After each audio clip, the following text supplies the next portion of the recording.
નમસ્કાર. ચાલો આજે આપણે હાર્ટ એટેક વિશે ઊંડાણપૂર્વક વાત કરીએ. આ એક એવો વિષય છે જેના વિશે ઘણી ગેરમાન્યતાઓ ફેલાયેલી છે. આપણે એ જ ખતરનાક ગેરમાન્યતાઓને જીવનરક્ષક તથ્યોથી અલગ કરીશું, કારણ કે આ માહિતી ખરેખર કોઈનો જીવ બચાવી શકે છે. તો ચાલો શરૂઆત કરીએ એક બહુ જ સામાન્ય પણ ગંભીર સવાલથી. આપણે ઘણીવાર હાર્ટ એટેક અને કાર્ડિયાક અરેસ્ટ શબ્દો એકબીજાના બદલે વાપરીએ છીએ, પણ શું આ બંને ખરેખર એક જ છે? ચાલો જાણીએ. ના, આ બંને બિલકુલ અલગ છે. ડૉક્ટર યોગેશ અખાણી આ તફાવતને ખૂબ જ સરળ રીતે સમજાવે છે. હાર્ટ એટેક એ સર્ક્યુલેશન એટલે કે લોહીના પરિભ્રમણની સમસ્યા છે. મતલબ કે હૃદય સુધી લોહી પહોંચાડતી નળીમાં બ્લોકેજ આવી ગયું છે. જ્યારે કાર્ડિયાક અરેસ્ટ એ ઇલેક્ટ્રિકલ સમસ્યા છે, જેમાં હૃદયનું ઇલેક્ટ્રિકલ સિસ્ટમ ખોટકાઈ જાય છે અને તે અચાનક જ ધબકવાનું બંધ કરી દે છે. આ મુખ્ય તફાવત જાણવો ખૂબ જ જરૂરી છે.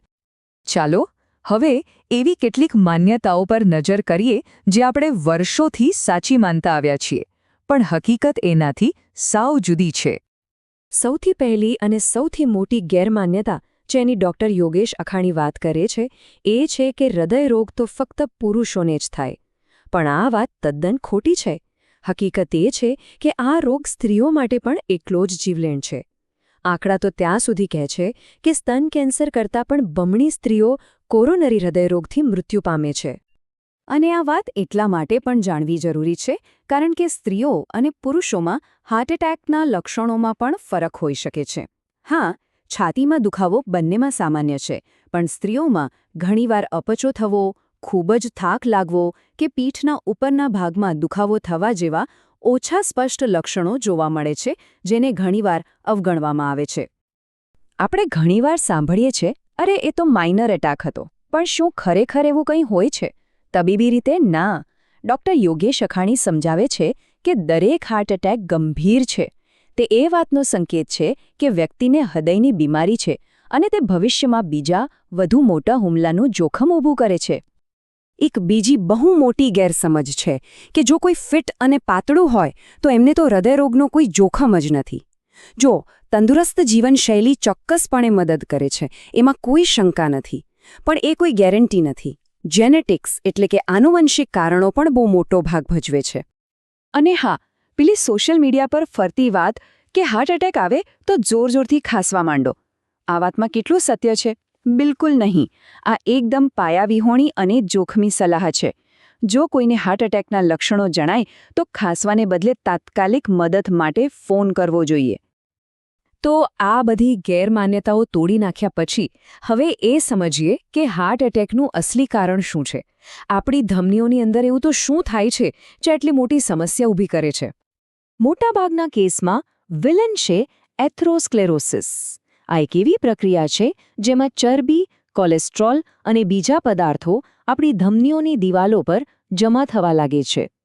સમય જતાં આ પ્લેક ધમનીઓને સાંકડી અને કડક બનાવી દે છે. આનાથી લોહીના પ્રવાહમાં અવરોધ ઊભો થાય છે. અને આ પ્લેક જમા થવાની પ્રક્રિયાને શું ઝડપી બનાવે છે? ડૉક્ટર યોગેશ અખાણીના જણાવ્યા પ્રમાણે 3 મુખ્ય વિલન છે: તમાકુનો ઉપયોગ, અનહેલ્ધી ખોરાક અને શારીરિક પ્રવૃત્તિનો અભાવ. આ એવી આદતો છે જે સીધી રીતે આપણા નિયંત્રણમાં છે. આ બધામાં હાઈ બ્લડ પ્રેશર જાણે આગમાં ઘી હોમવાનું કામ કરે છે. તે ધમનીઓની નાજુક દિવાલોને નુકસાન પહોંચાડે છે, જેના કારણે ત્યાં પ્લેક જમા થવાની પ્રક્રિયા વધુ ઝડપી બને છે. એટલે જ બ્લડ પ્રેશરને કાબૂમાં રાખવું ખૂબ જ મહત્વનું છે. સારું, કારણો તો સમજી લીધા, પણ સૌથી અગત્યની વાત તો એ છે કે જ્યારે હાર્ટ એટેક આવે ત્યારે એને ઓળખવો કઈ રીતે? શરીર આપણને ચેતવણીના સંકેતો આપે છે, જેને આપણે ઓળખતા શીખવું પડશે. ધ્યાનથી સાંભળજો. છાતીમાં દબાણ જેવું લાગે, જાણે કોઈએ વજન મૂકી દીધું હોય. દુખાવો જે છાતીમાંથી નીકળીને હાથ, પીઠ, ગરદન કે જડબા સુધી ફેલાય. અચાનક શ્વાસ લેવામાં તકલીફ થવા લાગે. ઠંડો પરસેવો વળી જાય કે પછી ઉબકા કે ચક્કર આવે. આમાંથી કોઈ પણ લક્ષણ હાર્ટ એટેકનો સંકેત હોઈ શકે છે. પણ વાત અહીં પૂરી નથી થતી. ક્યારેક હાર્ટ એટેક કોઈ મોટા અવાજ વગર ચૂપચાપ પણ આવી શકે છે. ક્લિવલેન્ડ ક્લિનિકના કહેવા મુજબ સાયલેન્ટ હાર્ટ એટેકમાં લક્ષણો એટલા હળવા હોય છે કે લોકો તેને હૃદય સાથે જોડતા જ નથી. તો આ સાયલેન્ટ હુમલાના સંકેતો કેવા હોય? એ એટલા સામાન્ય હોય છે કે કોઈ સહેલાઈથી એને અવગણી શકે છે, જેમ કે ફ્લૂ જેવું લાગવું, છાતી કે પીઠમાં કોઈ સ્નાયુ દુખતો હોય એવું લાગવું, જડબામાં સામાન્ય દુખાવો, ખૂબ જ થાક લાગવો અથવા તો અપચો થવો. આ સંકેતોને ક્યારેય નજરઅંદાજ ન કરવા જોઈએ. તો જો આવા કોઈપણ લક્ષણો દેખાય પછી શું? અહીં એક સેકન્ડ કિંમતી છે.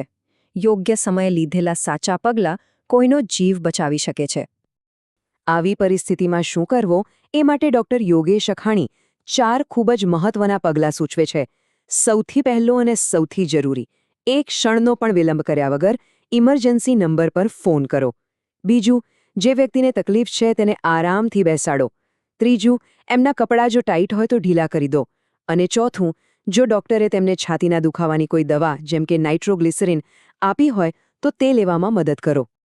કટોકટીમાં શું કરવું એ તો આપણે જાણ્યું, પણ એનાથી પણ વધારે સારું એ છે કે આવી કટોકટી ઊભી જ ન થાય. કહેવાય છે ને, prevention is better than cure. તો ચાલો હવે નિવારણની વાત કરીએ. આ માટે ડૉક્ટર યોગેશ અખાણી જે મુખ્ય વ્યૂહરચનાઓનો સારાંશ આપે છે એ ખૂબ જ સરળ પણ અસરકારક છે. તમાકુનો ત્યાગ કરો, રોજ ઓછામાં ઓછી 30 મિનિટ કસરત કરો, ખોરાકમાં ફળો અને શાકભાજી વધારો, મીઠું, ખાંડ અને ચરબી ઘટાડો, અને જો બ્લડ પ્રેશર કે ડાયાબિટીસ હોય તો તેને નિયંત્રણમાં રાખો. આટલું કરવાથી ઘણો મોટો ફરક પડી શકે છે. અને આ બધું કરવું શા માટે આટલું જરૂરી છે? કારણ કે એક આંકડો ખરેખર ચોંકાવનારો છે. જેમને એકવાર હાર્ટ એટેક આવી ચૂક્યો છે એવા દર 5માંથી લગભગ 1 વ્યક્તિને 5 વર્ષની અંદર જ બીજો હુમલો આવે છે. આ હકીકત આપણને બતાવે છે કે લાંબા સમય સુધી સાવચેતી રાખવી કેટલી જરૂરી છે. ડૉક્ટર યોગેશ અખાણીના આ વિશ્લેષણ પછી એક વાત તો સ્પષ્ટ છે કે સાચી જાણકારી જ જીવન બચાવી શકે છે. તો છેલ્લે એક સવાલ જે આપણે સૌએ પોતાની જાતને પૂછવો જોઈએ. આપણા હૃદયને સુરક્ષિત રાખવા માટે આજથી જ એવો કયો એક નાનો પણ મહત્વનો ફેરફાર કરી શકાય? આના પર વિચાર કરવો જરૂરી છે.